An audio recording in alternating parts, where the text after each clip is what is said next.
नमस्कार, मी प्रणिता बोरसे. आपण पाहत आहात TV9 मराठी. बुलेटिनच्या सुरुवातीला महत्त्वाची बातमी आहे. अजित पवारांच्या मस्साजोग दौऱ्यात कराडची गाडी असल्याचा दावा सोनवणे यांनी केलाय. अजितदादांच्या ताफ्यात असणाऱ्या गाडीतूनच कराड पोलिसांसमोर शरण आल्याचं त्यांनी म्हटलंय. शरद पवार गटाचे खासदार बजरंग सोनवणेंनी हा मोठा दावा केलाय.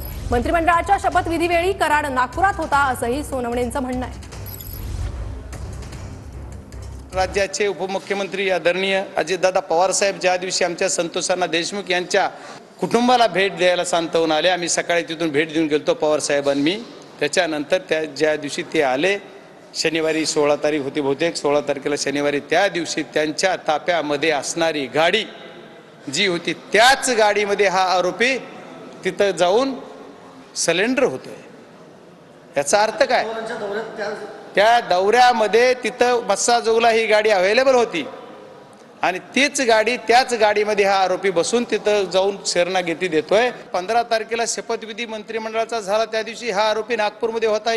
बऱ्याच जणांनी सांगितले, आपण पण सांगितलं, कोणी सभागृहात सांगितलं. मग त्याला 15 तारखेला पण अटक केली नाही आणि त्याच्यानंतर तो मध्य प्रदेशल्या पाचमंडी या इथल्या जंगलामध्ये जे पाच देवस्थान पण आहे तिथं गेला असावा असा अंदाज आहे. आणि काही माध्यमांनी तुमच्या